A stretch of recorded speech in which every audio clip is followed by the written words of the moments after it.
Buenas tardes amigos, espero que se encuentren muy bien. Muchas gracias por sintonizar su podcast Tokmok. Y esta vez quiero ser un poquito castroso con este tema de política, porque es importante.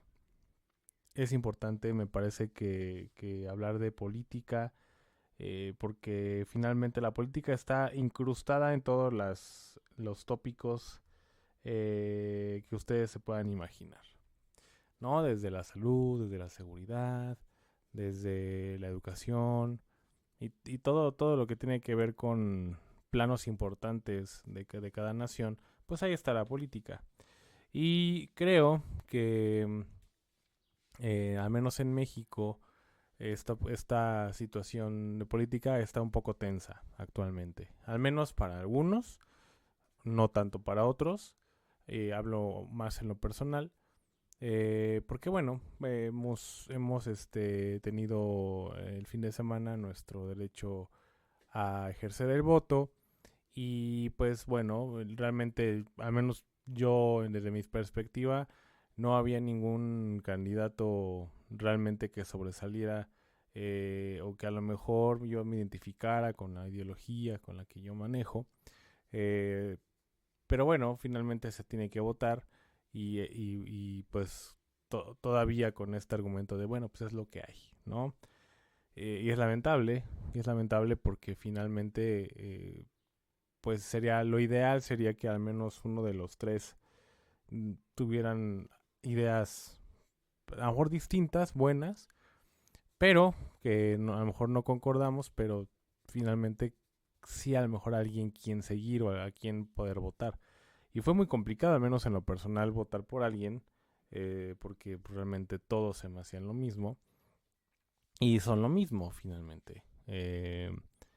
Nuestro país está bastante polarizado, nuestro país ha estado en constante división, por responsabilidad de nuestro presidente, por responsabilidad también de algunos dirigentes. Y pues bueno, cada quien tiene una forma de pensar, otros otra forma. Pero lamentablemente esto ha llegado a niveles en las que incluso pues amistades se llegan a perder o incluso pues peleas constantes, ya sea de manera presencial o mediante redes sociales. Y bueno, pues realmente es complicado porque bueno, pues la política, como les decía, está en todos los terrenos. Y mucha gente pues no le gusta la política, pero siempre he dicho que es un mal necesario en nuestra vida. Es un mal necesario porque, además de lo que ya les dije de que está metido en todos lados la política, pues de alguna manera sabes, estás informado y tienes un pronóstico o al menos una visión de lo que pueda pasar en un futuro. Y rápidamente les voy a leer algo que yo encontré para aquellos que no les gusta la política y no les gusta intervenir en ella. Eh, y se titula Yo no me meto en política. Mientras tú dices eso, la política se mete en tu familia, tu bolsillo, tu privacidad, tu libertad, tu educación, tu salud, tu seguridad, tu protección jurídica y legal, tu economía, tus propiedades, tu auto, tu trabajo, tu negocio, tu libertad de expresión, tu libre albedrío, tus sueños, tu futuro y el de tus hijos pequeños, tus oportunidades, tu existencia y en resumen, la política se mete en tu vida. Deja de ser indiferente. Y esto es un mensaje que sí les quiero yo dejar, porque eh, tienen que estar enterados. Tienen que estar enterados de política, tienen que saber en qué consiste cada una de ellas y si no preguntar. Porque a lo mejor, como bien dicen por ahí, de todas maneras, aunque sepamos de política, pues nos van a meter las políticas negativas hasta debajo de la sopa y aunque tú estés enterado, bueno, pues de todas maneras vas a ser afectado. Y eso es verdad. Sin embargo, eso también, el hecho de saber de política, te refuerza los reflejos para poder reaccionar a lo mejor antes. Pronosticar antes para poder debatir o que incluso en un debate pues no tengas como la mente vacía o el cerebro vacío y no sepas de qué te están hablando. es necesario estar enterado porque tú trabajas, eres un médico que pertenece a un hospital, tal vez privado, tal vez público, y si pertenece a un hospital público, con mucho más razón. Si pertenece a un hospital privado, bueno, pues también, sin embargo, a lo mejor no estás tan directamente en contacto con política, pero que tarde o temprano, como bien decía ahí, la propiedad privada pueda ser afectada y bueno, ese hospital pueda ser afectado. La cuestión de educación, ¿no? Los que son maestros, los que son contadores, los que son abogados, los que tienen que ver con seguridad, los que son abogados, los que son policías. Es decir, todas y todos tenemos que enterarnos de política porque todos los terrenos, lamentablemente, y más en nuestro país, y más en la región de Latinoamérica, está metido en todos y todo, o casi todo está centralizado, ¿no? Nos encanta esta parte de centralizar todo. Y al menos en México fueron las elecciones y ganó la candidata por el partido de Morena y sus aliados, eh, Claudia Sheinbaum. Y pues la verdad es que aunque ganara la otra, que era Xochitl Gálvez, pues tenían ideas muy similares, ¿no? Eran personas que les encanta esta parte colectivista, en las que, bueno, pues yo al menos, y yo me proclamo una persona pro vida, no estoy de acuerdo con el aborto. Bueno, pues sí estaban de acuerdo con el aborto. Ellos estaban de acuerdo con esta cuestión de pues, de que se formaran algunas leyes dictatoriales en contra de la población, favoreciendo a un sector de la población, como por ejemplo la comunidad LGBT. Todas estas cuestiones que no, realmente no, al menos desde mi perspectiva, no sirven mucho para el progreso. Bueno, pues las dos estaban como tal. En cuestión de economía, bueno, pues las dos tenían esta parte de seguir dando estos subsidios empobrecedores, que son esta parte del 60 y más, 65 y más.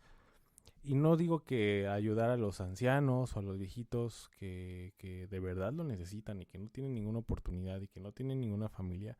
Estoy de acuerdo que se les ayude. Sin embargo, pues es una ayuda universal. Entonces, pues, mientras obviamente sea con dinero ajeno de estos retorcidos políticos, pues cualquiera lo podría hacer. Yo podría decir que eh, yo le puedo comprar una casa a mi esposa, prometerle que vamos a tener 5 casas en el próximo año, pero usando el dinero de los impuestos y sin tocar mi bolsillo, ¿no? Que finalmente eso es lo que sucede. Muchas veces la gente piensa que el dinero pertenece al político y se los está dando. Literalmente así piensan. Y pues no, realmente la guita, como dicen en Argentina, la plata, el dinero o el varo, sale de los impuestos. Sale de los impuestos. ¿Y de dónde sale ese dinero? Bueno, pues sale de la gente que trabaja, de la gente que tiene un negocio, de la gente que tiene una empresa, de la gente que es emprendedora, de la gente que produce, de la gente que todos los días se levanta temprano y pues produce dinero, genera riqueza y que de la manera, que no te, bueno, más bien que no te esperas, sí te la esperas, pero finalmente ya estás acostumbrado, pues no te preguntan, ¿no? Te roban parte de ese dinero para que, pues obviamente se distribuya como los políticos a su antojo quieran. En este caso, con estas promesas que no tienen ni pies ni cabeza y que realmente no hacen, no ayudan a la gente realmente a salir de la pobreza. Si bien hay un artículo muy interesante donde sí, en efecto, en el lapso del gobierno de López Obrador, la pobreza, fíjense, se los voy a leer porque aquí lo tengo, la pobreza disminuyó. Es más, aquí lo voy a tener. En economía, López Obrador asegura que la economía de México ha mejorado en comparación con los gobiernos pasados. Para sustancia e información suele mencionar que el tipo de cambio peso dólar es 16.95. pesos por dólar al 29 de mayo. Y aumentó el salario mínimo. En 2018, antes de que comenzara esta administración, el salario mínimo era de 88.36 pesos diarios, unos aproximadamente 5 dólares, 5.21 dólares. Desde entonces el gobierno impulsó incrementos anuales y en 2024 el salario mínimo se ubica en 312.41 pesos. Para la frontera norte, unos 18.43 pesos. Y en 207.44 pesos para el resto del país. Lo que equivale a unos 12.23 dólares americanos. Y bueno, algunos analistas consideran que pues este salario o este aumento de salario ha sido uno de los principales logros de este gobierno. Sin embargo, bueno, pues las ayudas y bueno, el aumento del salario también comentan algunos especialistas que señalan que también esto no es suficiente porque pues la economía del país sigue sin crecer y por supuesto que la gente no sale de pobreza. De hecho, esa misma gente a la que se le subió el salario mínimo y que viven realmente de lo mínimo, pues son gente que no ha mejorado su calidad de vida. No cuenta con los servicios básicos. Es decir, a lo mejor salieron un poco de la pobreza, a lo mejor y puedan, no sé, solucionar un problema inmediato. Sin embargo, pues el hecho de depender del dinero del gobierno, y digo del gobierno porque esto piensan que es del gobierno, porque el gobierno no es un generador, sino es un administrador, un mal administrador, de hecho. Entonces, este tipo de situaciones, pues realmente no va a sacar a la gente de la pobreza. En cuestión de pobreza, lo que les comentaba es que el 41.9% de la población en México en 2018 vivía en condiciones de pobreza. Esto equivalía aproximadamente en 51.9 millones de personas, de acuerdo con las cifras de Coneval. Y para 2022, el porcentaje de la población en condiciones de pobreza bajó al 36.3%, un número equivalente a 46.8 millones de personas. Los especialistas, bueno, atribuyen esta disminución de la población en condiciones de pobreza a factores como aumento del salario mínimo o el apoyo derivado de los programas sociales. Pero explican que si bien muchas personas han visto una mejoría en sus ingresos, también han resultado afectadas por el recortes del gasto público derivado de la política de austeridad republicana. Más de 5 millones de personas sí salieron de la pobreza y tiene que ver con estas políticas del salario mínimo. Sin embargo, estas mismas familias ya no están gozando del acceso de servicios públicos de relativamente buena calidad que tenían antes. Y eso es lo que digo. O sea, el depender totalmente de lo que da el gobierno es realmente una cuestión que es muy común en nuestro país. Eh, y bueno, pues la economía en nuestro país pues no creció mucho que digamos, porque bueno, realmente lo que comenta en este artículo pues creció muy poco. De hecho aquí tengo el dato en... Ay, Dios, se me salió esto. Bueno, ahorita se los vuelvo a poner, pero el caso es que no se creció mucho la economía, se creció un 2.3% me parece. Y, y bueno, pues eso lo sentimos, ¿no? Finalmente la canasta básica ha subido y pues realmente ya no alcanza para muchas cosas. Lo que sí es que el tema de salud, como les comentaba, pues es un tema que sale debiendo, por supuesto, este gobierno como todos. De acuerdo con Coneval, también, si bien la cantidad de personas pobres se redujo a 2018-2022, el número de quienes no tienen acceso a servicios de salud se disparó. En 2018, la población sin acceso a servicios de salud en general ascendía a 20.1 millones de personas. Para 2022, la cifra aumentó a 50.4 millones, es decir, se elevó 150.74%. Para Gilas, datos como este demuestran fallas en la política de salud de la administración actual, que tomó medidas como modificar los esquemas de compra de medicinas y eliminar el seguro popular. Digo, también esta parte del seguro popular era un sistema que sí, obviamente llegaba a mucha gente. Digo, finalmente vean, o sea, la estadística de 20.1 millones de personas que no tenían en 2018 se disparó en 50.4 millones. Al menos se tenía acceso a estos servicios de salud y además contaba con medicinas. Y yo era todos, muchos médicos, pertenecíamos a nuestro servicio social a este tipo de centros de salud donde en efecto había medicamentos, había pues digamos de lo más, a lo mejor un poco limitado, pero había para poder dar, ¿no? Obviamente de manera gratuita a la gente que iba a consulta. Pero disparar 50, de 22 a 50.4% es inmenso. Entonces ahí el plan falló. Ahí realmente no hay punto de discusión y no hubo ningún éxito.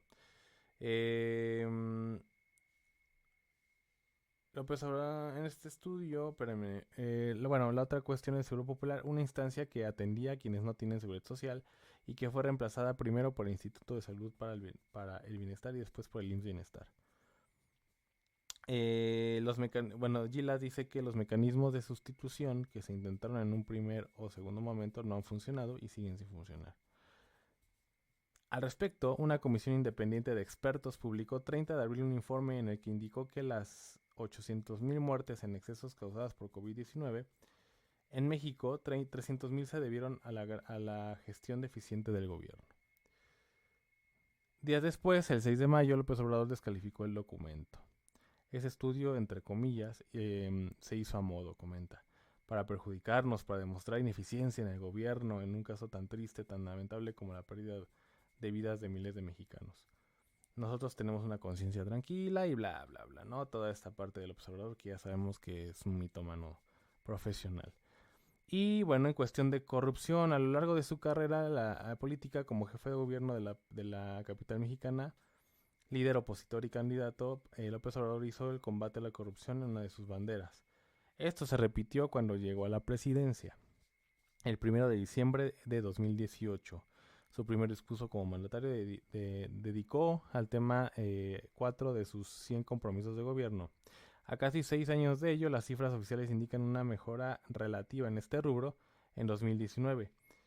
En 2019, la encuesta nacional de calidad e impacto gubernamental elaborada por el INEGI señalaba que la tasa de la población que había tenido contacto con algún servidor público y experimentado al menos un acto de corrupción era de 15.732 por cada 100.000 habitantes. Para 2021 esta tasa bajó a 14.701 y para 2023 a 13.966. Entre los analistas, el asunto genera división. Mientras unos consideran que los problemas de corrupción siguen siendo graves, otros resaltan que el presidente haya dado pasos. Estamos todavía lejos de lograr un avance sustantivo en esta materia, y esto que es a la vez uno de los avances, uno de los asuntos que hay que anotar en el haber del sexenio de López Obrador. También hay que anotarlo entre los pendientes porque el avance es insuficiente y la corrupción no ha sido erradicada por sí contenida. Pero sí contenida, dijo Huchif. Con estos resultados, opiniones a favor y en contra. Tras casi 3 años de gobierno y a punto de conocer quién lo sucederá en el cargo, López Obrador, bueno, es que este era un artículo de antes. Pero sí, en materia de corrupción en general se mantuvo, disminuyó de manera muy, muy corta, pero disminuyó un poco. Materia de salud mal, materia de seguridad mal, materia de pobreza disminuyó un poco. Sin embargo, es un dato duro también que que estas personas que bueno se ayudaron o les ayudó el aumento del salario mínimo y junto con los programas sociales, pues son las mismas personas que no cuentan con con servicios básicos, lo cual bueno pues por supuesto que es gravísimo. Y realmente es lo que les comento. Realmente no hay nada diferente en lo que va a resultar Claudia, que es la presidenta, próxima presidenta. Existe evidencia empírica, ¿no? Tanto de este gobierno, porque ha sido muy, eh, pues malo en ciertas cosas. En una de ellas, pues, la cuestión que tiene que ver con, eh, con la autonomía. El hecho de que López Obrador no haya querido o quiera prácticamente concentrar los poderes, porque esa es la intención, y él lo ha dicho. Él en algún momento comentó que Arturo Saldívar, cuando estaba en la corte como mandatario, bueno, pues él tuvo que intervenir, ¿no? Para poder medio arreglar la situación y que bueno, porque estaban haciéndose las cosas mal y bla, bla, bla, ¿no? Toda esta cuestión tiene que ver con pues que sí, un cierto autoritarismo, ¿no? Porque creo que pues debe existir esta división. Sin embargo, él confiesa que tuvo que intervenir en el otro poder, que es el poder judicial. Cuestiones de querer destruir o al menos desmantelar al INE, que es el Instituto Nacional Electoral, que pues, finalmente no es perfecto, pero que se ha logrado un avance en temas democráticos. En esta cuestión de pues de querer desmantelar también el Instituto Nacional de Acceso a la Información, que prácticamente es este instituto que te da información, que es la que está al tiro, por así decirlo, de lo que hacen nuestros políticos y que nos lanzan noticias, lanzan estadísticas y nos dicen cómo se están comportando y nos dicen qué hacen y qué no hacen. Esto es este instituto. Y desmantelarlo, pues no sé, digo, finalmente lo que las intenciones que ha tenido López Obrador o lo que les ha mandado, el mensaje que da hacia las cámaras de no poner un mandatario en ese instituto o tardarse y hacerse guaje, pues por supuesto que te da indicios de que no quiere que ese instituto esté. Finalmente lo ha dicho, está en contra de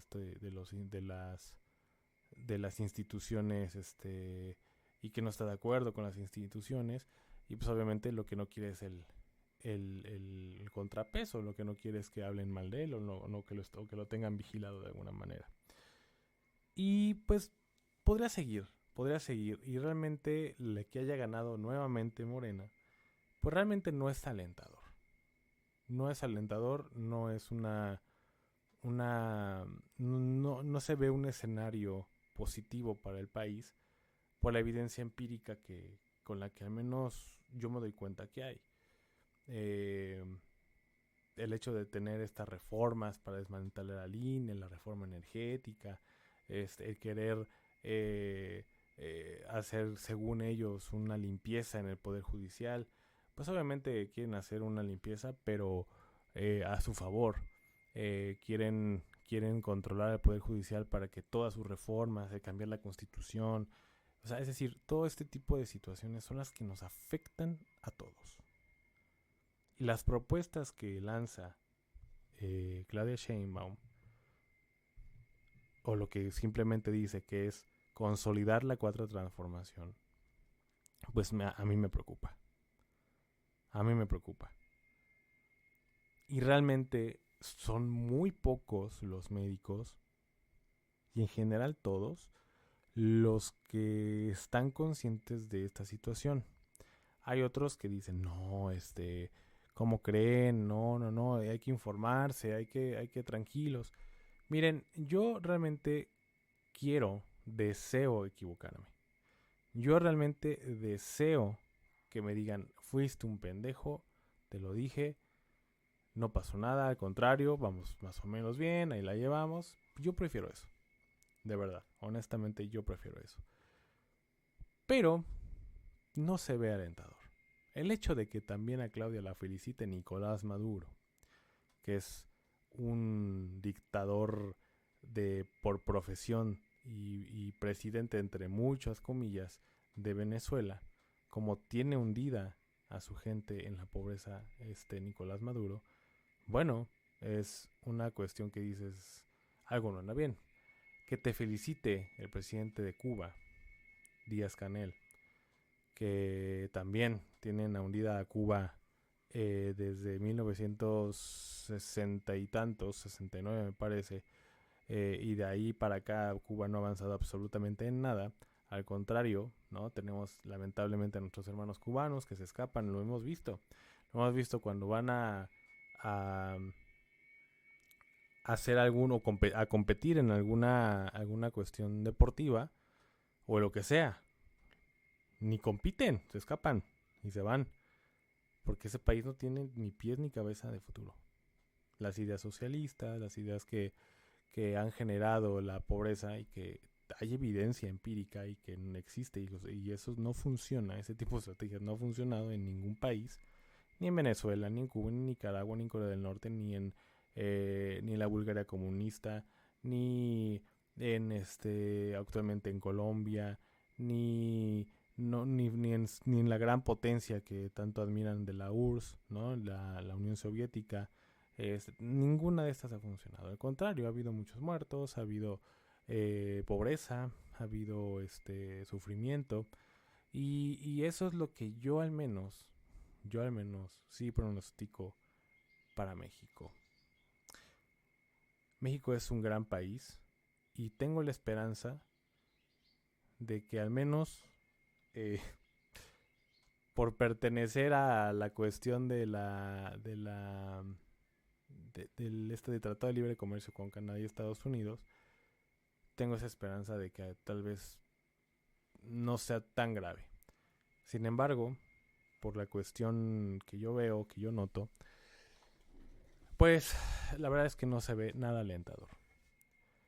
Lo que yo pronostico es desaparición del INE, o al menos ya totalmente secuestrado por el gobierno de Claudia. Lo que pronostico es fuga de capital. Espero que no, de verdad que no. Pero sí pronostico el hecho de que se quiera desmantelar o querer interferir a la Suprema Corte, a la Suprema Corte de Justicia, porque según ellos está podrido. Y sí, hay algunas decisiones que no puedes creer. Sin embargo, todo va a ser a su modo. No tienen contrapeso en Cámara de Diputados, no tienen contrapeso en Cámara de Senadores. Y pues eso es lo que a mí me da pavor, si les soy sincero. A mí me preocupa, porque además yo tengo un hijo y yo no quiero un futuro de infierno para mi hijo. La cuestión de salud, pues bueno, veamos cómo está Cuba, porque ya he hecho un podcast de eso, que Cuba es un ejemplo en salud. Y a ver, Cuba no es ningún ejemplo en salud. Cuba tiene médicos que se están hundiendo en la pobreza, médicos que son obligados a trabajos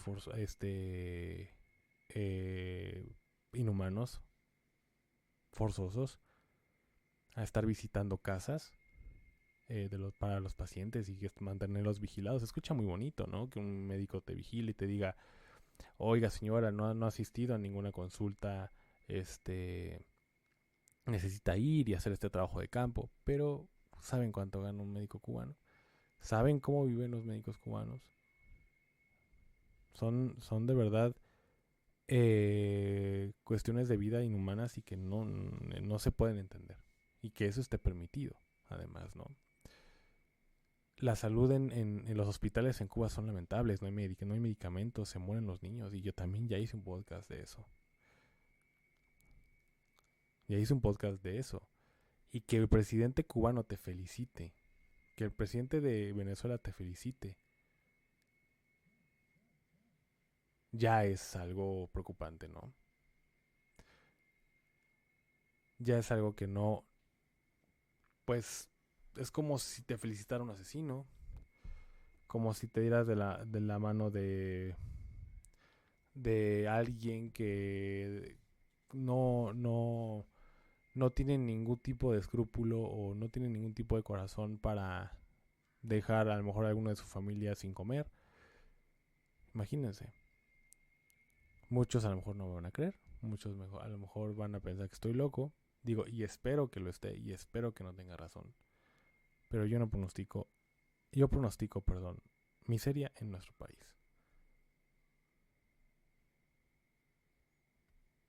Mucha gente de ideología de este tipo le echa a los empresarios, les dice que son malos y que pagan muy mal y que únicamente se preocupan por ellos. Por supuesto que solamente se preocupan por ellos. ¿Qué te crees? ¿Que se va a preocupar por ti? ¿Que se tienen que preocupar por ti? Absolutamente no. El empresario da trabajo, el empresario da un sueldo, el empresario mejora la calidad de las personas. La gente que tiene una idea y que la transforma en dinero y esto suele o resulta ser muy rentable para la gente, se convierte en un benefactor social. Está resolviendo la necesidad de un problema que no muchos lo pueden resolver y eso genera que seas de los pocos o el único, no sé, ¿no? A lo mejor formándote como monopolio natural, pero a lo mejor de los pocos que solucione este tipo de situaciones y que por supuesto la gente va a pagar por ese servicio porque está solucionando un problema. Yo no le veo nada de malo a eso. Pero el hecho de que en este gobierno que yo pronostico una elevación de impuestos tremenda, y bueno, pues el empresario tiene que lidiar con eso. El empresario tiene que además lidiar con estos impuestos, además de todas las demás cosas que el gobierno asfixia de manera fiscal y asfixia de manera injustificada a las empresas. Bueno, en impuestos, tiene que pagar a la gente, tiene que invertir en otras cosas la empresa y además tiene que pagar impuestos. Y si se lo suben, pues la empresa va a quebrar tarde o temprano. Porque tiene que pagar sueldos, tiene que invertir, tiene que resolver problemas, tiene que obviamente a lo mejor endeudarse un poco para poder generar otra idea. Y si le metes los impuestos, si los ahogas fiscalmente, las empresas no prosperan, las empresas quiebran, por la cual hay desempleo masivo. Pero a la izquierda le encanta la centralización, odia y repudia la propiedad privada, repudia eh, repudia el capitalismo, que es un sistema que no es perfecto, pero que es el mejor sistema que existe. Sin lugar a dudas. Sin lugar a dudas. Y para que el gobierno pueda repartir dinero, para que el gobierno pueda colgarse la medalla con dinero ajeno, necesita primero que exista capitalismo, que exista medios de producción generando riqueza. Porque de lo contrario, si no generan riqueza, ¿dónde van a sacar ese dinero para distribuir? Para regalar, entre comillas, a la gente. Para comprar el voto de la gente diciendo que todo va a ser gratis. Nada es gratis. Todo tiene un costo. Y ese costo lo pagamos todos nosotros mediante impuestos. Y si se aumentan los impuestos, ¿a quién creen que va a afectar más? ¿A la gente pobre o a la gente millonaria? Yo nunca he visto un millonario hacerse pobre o un millonario haciéndose incluso de clase media por, por eso mismo, por estar ahogando a este empresario fiscalmente y que la gente que es resentida, la gente que está de acuerdo que se distribuya de la riqueza de esta manera, odia al empresario, pero por el empresario el gobierno le regala dinero. Por la libre empresa, por la libertad económica. Bueno, antes antes de que el socialismo exista, existía capitalismo. Obviamente lo destruyes y ahora la gente es más pobre porque la empresa se fue, el empresario decide no invertir más en el país, se largan los empresarios y dicen, ahí te ves, ahí te ves. Entonces ya deciden romper relación con el país, económicamente hablando, y es cuando el socialismo fracasa, ¿no? Hay mucho desempleo, pero los pocos que quedan siguen sosteniendo a esa gente. Los pocos que dependen del gobierno siguen, más bien los pocos que quedan para poder mantener al gobierno fuerte, ¿no? O administrando este dinero, pues mantienen a la gente desempleada con los apoyos sociales, con todo este tipo de cosas que son empobrecedores nada más y que por supuesto que es indignante. Entonces esta fuga de capital, se va el empresario, se quedan desempleados y entonces estiran la mano todos los meses, o no sé si todos los meses o cada 2 meses, no sé cuándo se da, o cada que se da este, esta ayuda entre comillas. Entonces, eso es lo que sucede en un gobierno de esta ideología.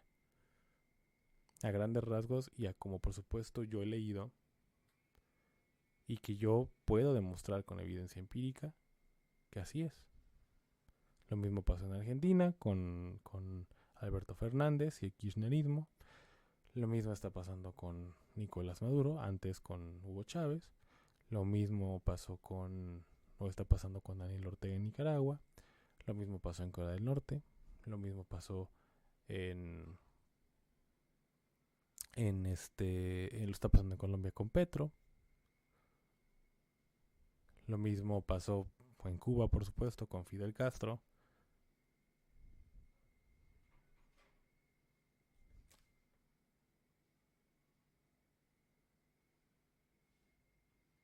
Entonces, pues realmente es una cuestión que a mí me tiene en desaliento. No pronostico absolutamente nada bueno, pero ojalá me equivoque. Y en materia de salud, pues preocupante, porque ahorita seguimos con escasez de medicamentos. Ahorita seguimos con eso. Más adelante, con esto que les comento, ¿no? De que se acaba la libertad, se acaba la propiedad privada, porque esa es otra. Atacar la propiedad privada es un manual. Atacan la propiedad privada. Bueno, primero se apoderan de los tres poderes de la Unión. Del poder legislativo, que ya lo tienen, de manera democrática. El problema es que cuando la ganan de manera democrática, después de eso ya no existe democracia. Es decir, la gente pone a estos presidentes de manera democrática, pero después ellos la destruyen.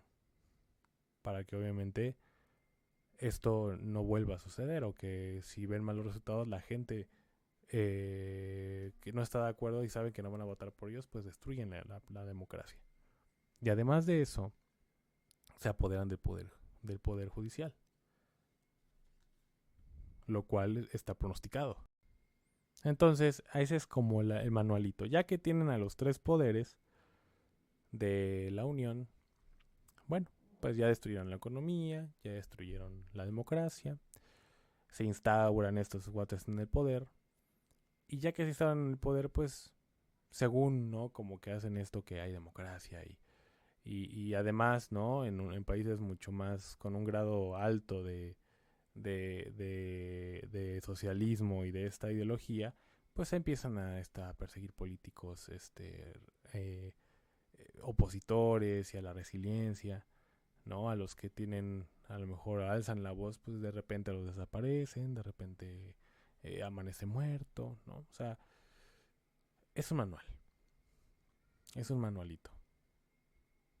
Y entonces, pues por supuesto, no existe ya el libre mercado, ya las empresas se van, las empresas deciden fugar, Por supuesto, ya no hay empresa que, por ejemplo, en nuestro país como Bimbo, que produzca pan, en nuestro país, porque además, gracias a estas políticas, pues destruyeron la, la manera en la que ellos podían estar activos, ¿no? Porque los ahogaron mediante impuestos, los amenazaron, o simplemente, como decía Hugo Chávez, expropiaban a las empresas y se acababa el asunto. Y entonces, cuando estas empresas o las empresas que pertenecen a una nación distinta vetan al país que está aplicando estas políticas asquerosas, entonces ahí dicen es cuando, ay, es que me tienen bloqueado, ay, es que no quiere negociar, ay, es que no, me bloqueó. Ven cómo el imperialismo y ven, es lógico que no van a querer negociar contigo, porque eres un país inseguro, o sea, literalmente inseguro, no eres rentable en seguridad, no es rentable en economía, tu gente está sumida en miseria, de pobreza, entonces por supuesto no vas a tener éxito. Nadie va a pagar tus servicios. Entonces no hay empresas, no hay quien quiera invertir en ese país y si no hay inyección de capital, el país se muere. El país se muere, se empobrece. Lo que reconozco es que López Obrador no fue tan así. Sí, yo considero que fue un fracaso que además está lleno de corrupción, o sea, desde que sus hijos se enriquecieron de una noche a la mañana, desde que los sobres amarillos de López Obrador, de su hermano, ¿no? Para financiar la campaña, que según él no es corrupción, sino son aportaciones. Desde su prima Felipa, ¿no? De los contratos de Pemex directos, desde que él, según tenía en un concepto de corrupto a Peña Nieto y deshizo el Fonden, que era un fideicomiso para desastres naturales, y que era una corrupción y lo desapareció. Bueno, pues ese director del Fonden que estaba en el gobierno de Peña Nieto, en el anterior, creo, va a ser, o no sé si ganó, realmente no lo sé, pero al menos era candidato para un municipio en Querétaro. Es absurdo, es absurdo. El Manuel Bartlett, ¿no? El famoso director de CFE, que también pertenecía a con Peña Nieto y toda esta cuestión, bueno, pues también está con López Obrador. Tatiana Cloutier, que era del PAN, ahora es de Morena. Eh, Martí Batres, que era del PAN y ahora ya es de Morena. Es decir, el PRIAN, como bien le llaman, está con Morena. Muy tontos, de verdad, no se dan cuenta estos fanáticos de Andrés Manuel López Obrador. Estos fanáticos que creen que ya van a desaparecer al PRI, al PAN y al PRD, no. Pueden desaparecer los partidos, como tal, la infraestructura, el partido. Pero la gente que conforma esos partidos están en Morena. ¿Y qué creen? Los van a hacer mierda. Porque el domingo, unos burlándose, no, te ganamos, güey. No es ni un partido de fútbol. No está jugando América contra Pumas. No es, no es que estés jugando videojuegos. No, no, no, no. Si, si se les ocurre armar reformas que nos lleven a la mierda, a todos nos va a llevar la mierda. A todos nos va a llevar la mierda. No nada más para los que no votamos por la izquierda. A todos nos va a llevar la mierda. Y espero que eso quede claro. Pero es tan fanático el fanático que cuando llega la mierda, y como el presidente dice, no, pues es que nos está yendo mal porque ya Estados Unidos nos bloqueó. No, pues es que nos está yendo mal porque pues, el imperialismo está queriendo intervenir y cuando nada, ¿no? Es que los mafiosos, ¿cuáles mafiosos, güey? Los mafiosos son ustedes. Y esa es otra. Claudia Sheinbaum tiene las cámaras de senadores, tiene la Cámara de Diputados. Tiene un poder, tiene incluso va a tener más poder de lo que tiene López Obrador. Y no hay ningún pretexto. Y eso va para los seguidores de Morena. y para, por supuesto, Claudia. No hay ningún pretexto, ¿eh? Si te va bien, es porque administraste bien, pero si te va mal, es por ti. No tienes contrapesos, no hay nadie que te haga frente, no hay absolutamente nadie queriendo frenar alguna reforma, que espero que sean buenas reformas y no queriendo destruir la poca democracia que nos queda, no queriendo destruir la propiedad privada, no queriendo destruir el poder judicial, no quieren destruir al país, en pocas palabras. Porque si es así, no hay culpa a quien le puedas echar. Ya pasó de moda Felipe Calderón, ya pasó de moda Enrique Peña Nieto, ya pasó de moda Vicente Fox Quesada, ya pasó de moda todos esos personajes a los que el presidente López Obrador les echa culpa para justificar su incompetencia. Entonces, Claudita, vamos a tenerte vigilada, este espacio te va a mantener vigilado y yo voy a alzar la voz. Y así con números en mano como lo tengo yo, y como siempre les voy a dejar el artículo ahí en el podcast, en la descripción del podcast, ahí van a tener el artículo. Son datos, no hay nada que decir, no son discutibles. Así que tienes todo en tus manos. No sé si eso es bueno o malo, yo digo que es malo. Creo que entregar el poder a alguien al 100 es malo. Eso habla de un país nada democrático y que, bueno, de alguna manera le entregas la pistola a alguien para que te la ponga en la frente y que pueda jalar el gatillo cuando quiera. Cuando quiera, ¿eh? Y más con la ideología que tienen estos bandidos. Así que no hay pretexto. Si nos lleva a la mierda es por su culpa. No por Estados Unidos, no por los yanquis, no por los españoles, porque es que nos colonizaron. No. Es tu culpa y va a ser tu culpa si nos va mal. Ya nos empezó a ir mal con la moneda mexicana, con el deprecio de la moneda. Y así es un manual, como les comento. Llega uno de izquierda, la bolsa de valores para abajo. De repente se estabiliza, pero cuando llegan al poder y empiezan las reformas a aprobarse y a querer a concentrar y a centralizar el poder en el Ejecutivo, que es donde desaparecen el Poder Judicial y el Poder Legislativo, ahí es donde por supuesto ya no. Las empresas dicen, peligrosísimo.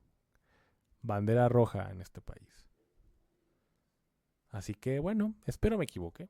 Espero que me equivoque. Espero que no sea de esta manera. Sin embargo, pues yo la verdad les puedo decir que estoy un 70%, 75% seguro de que nos espera un futuro negro en este país. Que tengan excelente tarde. Hasta pronto.